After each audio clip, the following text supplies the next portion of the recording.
Canadian Parliament come up with a motion plan about foreign influences in Canada, giving the government 30 days to act.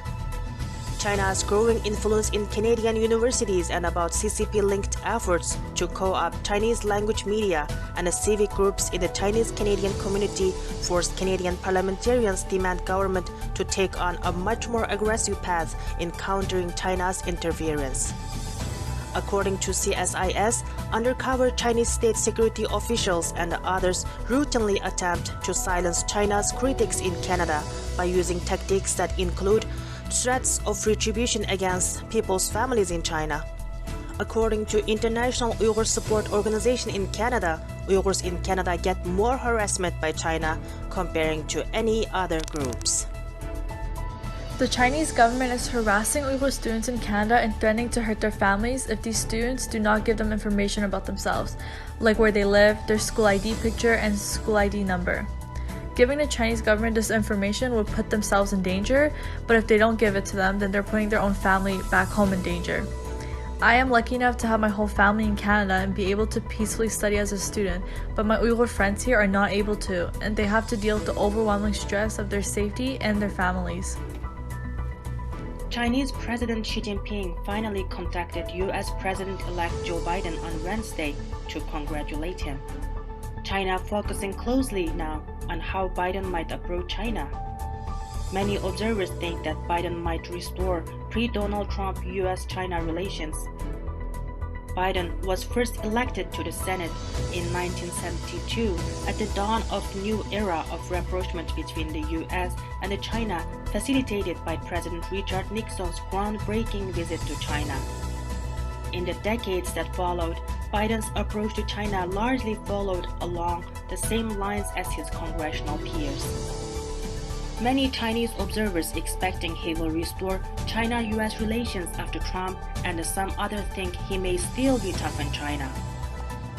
There are also perspectives of Chinese observers that Biden may not break the Trump's tough China legacy or could be tougher than Trump since he is one of the biggest vocal China critics in Congress. But Western observers, including Graham T. Allison, the author of Destined for War, Can America and China Escape Thucydides' Trap, think of the context that will shape Biden's policies is less the Trump legacy than the structural realities any American administration that takes the power in 2021 would face. It is clear that Biden will work with U.S. allies and make America return to WHO and the Paris Climate Agreement. China worries that Biden may rejoin the TPP to build alliances countering China.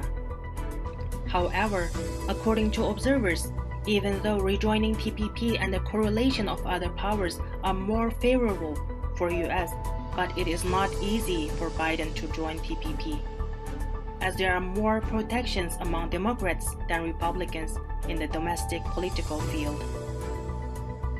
Uyghurs are also closely following the US elections and also worrying how the US politics will affect the current Uyghur crisis in East Turkestan. Dr. Erkin Ekrem from Uyghur Research Institute said, "Change presidency may not have a big effect on Uyghur human rights issues, but changing policy, including tough or soft US-China relations, definitely affect future of East Turkestan and its people in geostrategic terms. That is why people of East Turkestan should learn how to rely on themselves and should not put all their hopes on one supportive country." Pope Francis criticized China's treatment of Uyghurs in his new book, Let Us Dream, The Path to a Better Future, published on November 23rd for the first time. He said, "I think often of persecuted people, the Rohingya, the poor Uyghurs, the Yazidis." Chinese Foreign Ministry dismissed his criticism and denied China's genocide. Denial was the last stage of genocide according to Dr. George Stanton of Genocide Watch. A Uyghur writer, poet, and educator Muyassar Abdul Ahad is on BBC's most influential and inspiring women of 2020 list. Muyassar Abdul Ahad, who goes by her pen name Handan, began making a name for herself as a poet and essayist while studying medicine in Peking University. By the time she completed her master's degree in public health, she had resolved to focus on writing. After relocating to Turkey in 2013, Handan founded Ayhan Education, an organization devoted to fostering and teaching the Uyghur language in the diaspora. She currently lives in Istanbul. Handan's recent work grapples with the crisis in East Turkestan. Her debut novel, Hayr Hoş Kuyaş, which means Farewell to the Sun, is the first extended work of fiction to focus on the detention camps in East Turkestan. She believes that she was chosen as a representative of all the Uyghur women who are fighting against CCP's oppression. Seeing my name on the list, I had mixed feelings. I was really excited, of course. It's wonderful to see the word Uyghur there. But at the same time, I felt so sad for Uyghur women who had been in the darkest corner of the world. I believe I was chosen as a representative of millions of Uyghur women in and outside East Turkestan who are fighting for change and making differences. For years, I've been doing what we should do. I deeply believe that it's our duty to preserve our language and culture while CCP is trying to wipe them out. And I haven't expected any fame for it. But I'm happy that our work is accepted as something important. Of course, I didn't do all the work independently, so I thank all those who were there for me. And I will continue to make efforts on what our previous generations saved for us at the expenses of their lives.